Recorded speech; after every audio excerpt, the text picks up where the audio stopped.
Now that training camp is underway and preseason basketball is starting up, we're starting to get our first look at these new teams for the first time, and while you can argue about which teams are better than others marginally, we do for the most part have a pretty good idea about where every team is generally expected to finish. The best teams in the league, according to most, will be the ones that will end up battling it out for the title, but some of these teams will end up looking better on paper than they will on the basketball court, and that brings us to today's video. Today we'll be going through every team predicted to finish near the top of the standings, and we'll be placing them either in the contender category or the pretender category based on whether or not we believe they genuinely have what it takes to win a ring this season. Before we start though, it turns out a good amount of you watching right now aren't even subscribed to the channel, so if you enjoy the content, consider hitting the subscribe button, as not only does it help out a ton, but it also very much appreciated. Now with that being said, let's begin.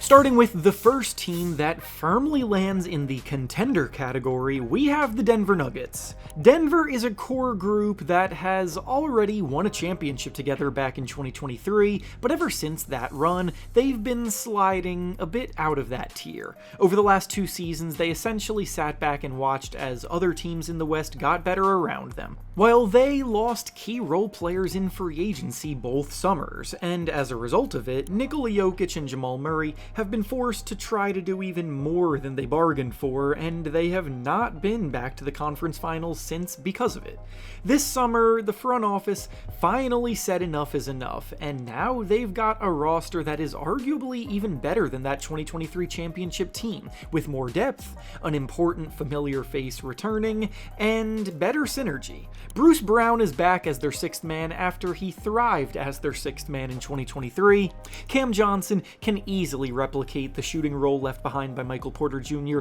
while also being a much more selfless two-way player overall. Jonas Valanciunas is probably the best backup center that Nikola Jokic has had since he's been there. Tim Hardaway Jr. is a 3-point bomber they now have off the bench, which is an element that they didn't previously have, and the core of their lineup still has Jokic, Murray, Aaron Gordon, and Christian Brown, who all seem to get better and better every year, and have developed the type of chemistry very few other squads can replicate.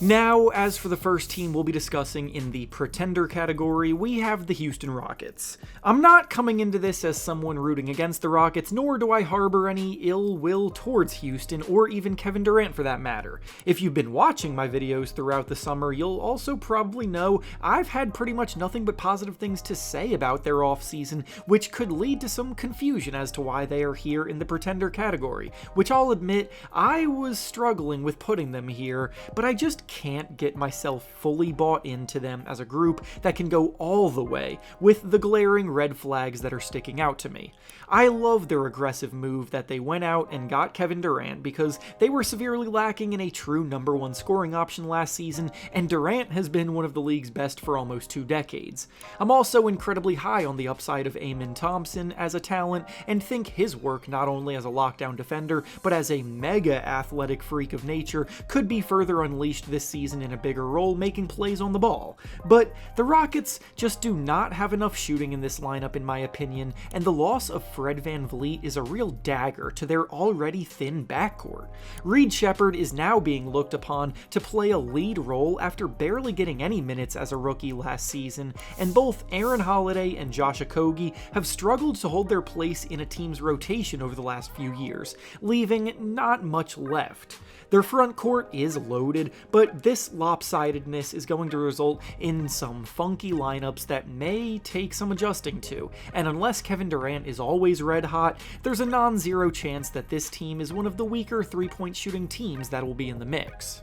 Now back over to our next contender, we have the New York Knicks. The Knicks just made it to the conference finals for the first time in 25 years, and the feeling around the league is that this group is just getting started. With the team that eliminated them in that series, the Indiana Pacers, out of the mix after they lost Tyrese Halliburton for the season due to injury, and losing Miles Turner in free agency, the Knicks are viewed by most as the favorites in the conference, and I'm not here to go against the grain, they do probably deserve that title. This is a team that that found a lot of success last season through one of the strongest starting lineups in the league, and an offense that could hang with anybody ranking in the top 5 of the NBA on that end, while doing it with one of the shallowest bench units. Jalen Brunson is legitimately one of the best point guards in the NBA right now, who thrives in crunch time. Karl Anthony Towns has been rejuvenated in New York, dominating the offensive side of the ball again, and now they've brought in reinforcements by way of free agency signings, and they've got a new head coach that is actually inclined to give his starters some rest for once, unlike Tom Thibodeau, who used to work his starters to death. Gershon Yabusele is a strong-bodied stretch 4. Jordan Clarkson has proven he can be a capable secondary ball handler and playmaker for years. Malcolm Brogdon has always been a steady source of offense when he's been healthy, albeit last season was a struggle, and Mitchell Robinson is healthy too, for once. So with the East as wide open as it is, they are easily the group with the best chance to take advantage of it. Now over to the next pretender, we have the Cleveland Cavaliers. If the Cavaliers core was ever going to make an NBA Finals appearance, or even a Conference Finals appearance, it was last year when they were far and away the best team in the Eastern Conference in the regular season, with the #1 ranked offense in the whole NBA. Unfortunately for them, they once again faltered when it mattered most, getting eliminated by the Pacers in the second round of the playoffs, proving there is a stark difference between what works in the regular season and what works in the postseason, and this team's flaws get highlighted a lot more when the lights are brightest and game plans get extra stingy. I really thought that early elimination was going to be the final straw that resulted in the Cavaliers making some sort of big swing this summer, by way of either trading away Jarrett Allen to move Evan Mobley to the center position full-time, or by trading away Darius Garland to give Donovan Mitchell more usage on the ball, but no big swings happened. The group instead chose to run it back with what they have, hoping for different results, and the only real difference is that they allowed Ty Jerome to leave in free agency, and they replaced him with Lonzo Ball, who I do really like as a fit off the bench, but he hasn't proven he can stay healthy in years. The Cavaliers always end up too reliant on Donovan Mitchell in the playoffs, because on that stage, when the game slows down, you need guys that can force the issue. And with Darius Garland's disappointing playoff track record, they just don't have enough other shot makers in the lineup to make up for it, even if in the regular season they can look like a well-oiled machine.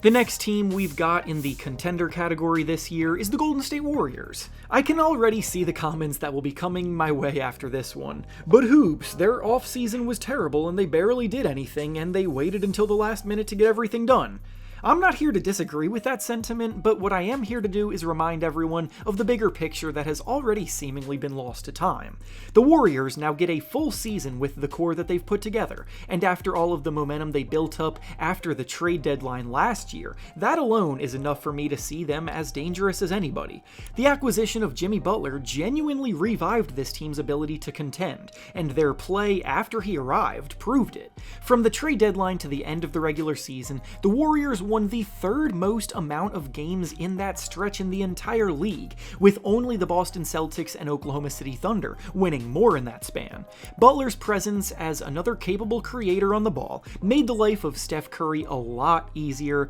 Brandon Pajemski was no longer tasked with being the number 2 option, which in turn allowed him to play his game more comfortably in a reduced role, which actually ended up seeing him play the best basketball of his career in that stretch, and Draymond Green proved he was still one of the best defenders in the NBA. The Warriors were the #1 ranked defense in the league after the All-Star break, and their dominance on that end can absolutely carry over to this season. I know the Jonathan Kuminga situation is still lingering, but with Kuminga now expected to have his contract renegotiated next summer, he's going to be focused on playing his best basketball in order to prove that he is deserving of a big long-term deal. Add in Al Horford's championship experience in the middle, and their starting 5 is going to be incredibly stout on both ends of the floor. Now back over to our next pretender for the season, we have the Minnesota Timberwolves. The Timberwolves are so close to breaking through to that top tier of contenders, but I just don't think they're quite there yet. They've made the conference finals in back-to-back seasons, which is a huge accomplishment in its own right, but they lost both of those series in 5 games, and they may not have even made it that far last season if Steph Curry didn't get injured in their prior series against the Warriors. Anthony Edwards is a rising superstar taking the reins as the league's best shooting guard, and Julius Randle has finally found a team that can maximize his talents in the playoffs, which is huge. But with the amount of teams with top-tier talent and a deep roster, the Timberwolves made a mistake by sitting back and doing very little this offseason. They lost key bench contributor Nickeil Alexander-Walker to free agency. Their only notable moves were re-signing players like Julius Randle and Naz Reid, and other than that, they're mostly running it back with the same team. My biggest reservation with the Timberwolves is the fact that their point guard position is incredibly weak, as Mike Conley is just not good enough to be someone's starting point guard anymore, about to turn 38 years old, and in the conference finals, he was dreadful, averaging 4 points per game, shooting 21% from the field. He had a great long career, but he's completely washed up, and no team trying to win at the highest level should be having him in a starting role. They desperately need Rob Dillingham to break out in year 2 to counteract this, but Dillingham is still a huge liability on the defensive end, so that's way too big of a gamble to take for a team trying to go all the way. As for our next contender for the upcoming season, we have the Oklahoma City Thunder. The Thunder are the most obvious inclusion in this category, which is why I held off from talking about them at the beginning of the video, because everybody knew they would be here anyway. They're the defending champions, they've got the reigning MVP of the league in Shai Gilgeous-Alexander hitting the prime of his career, they've got budding stars Jalen Williams and Chet Holmgren still improving at such young ages, they've got one of the deepest rosters in the whole league, and they've now got the proven pedigree with a ring on their fingers to prove that they have what it takes to win it all. They've still got a huge treasure chest of future draft picks at their disposal too, so even with all of this success, they're also able to take a big swing in the trade market if they so choose. They've got top prospect from 2024 Nikola Topic returning to the court after injury held him out all of last season, and they were the only NBA team ranked in the top 3 of the league on both offense and defense last season, which is a pretty strong recipe for success if you ask me. And now, for the final pretender we'll be discussing today, we have the Los Angeles Lakers. The Lakers may have finished as the 3 seed last season, but I find it difficult to believe that that result is repeatable this season, especially when there were only 2 games of separation between them and the 8 seed, record-wise last year in the standings, and this summer, so many teams in the West have improved. After trading for Luka Doncic last season, they found their long-term answer to how to build when LeBron inevitably retires, but in the short term, the team's defense took a massive hit. Doncic and Austin Reeves combined is a pretty porous perimeter defending backcourt. LeBron James at his age has noticeably lost a step on that end, and after having no playable centers last season besides Jackson Hayes, who's barely playable, their new answer at the center position is DeAndre Ayton, which is just not a satisfying solution. There have just been way too many reports about how bad DeAndre Ayton's work ethic is behind the scenes, there's way too much bad film of him on defense in games giving minimal effort, and the impact metrics match the eye test, as the Trailblazers were 5.1 points worse per 100 possessions, with him on the floor last season. Ayton is a former number 1 overall draft pick who has always had clear talent, but his bad attitude and lack of interest in doing what needs to be done to be great is just not something that I see changing. Offensively, this will still be a team that can score as well as anyone, but defense is what makes a contender, and the Lakers won't be able to stop a nosebleed this season.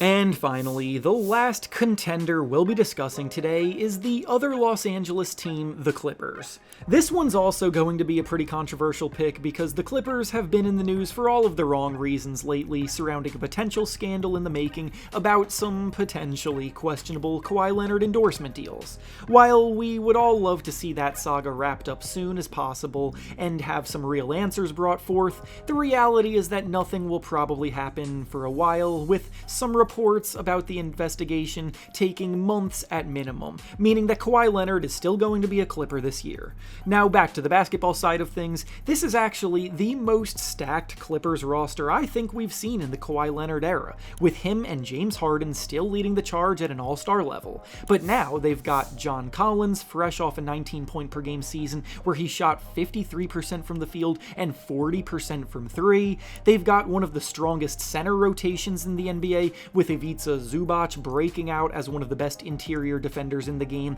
and Brook Lopez now backing him up. They've got Chris Paul coming off the bench providing elite playmaking in limited minutes. They've got Bradley Beal and Bogdan Bogdanovic in secondary scoring roles, and they've got perimeter defenders everywhere, with Chris Dunn, Derrick Jones Jr., and Nicholas Batum all highly capable. They check every box a contender needs to check. They just need to stay healthy, which is probably their biggest weakness to this point. And with that being said, that's all I have for you today. Make sure to like the video, subscribe to the channel, and comment down below your contenders and pretenders for the season. Thanks for watching, and I'll see you all next time.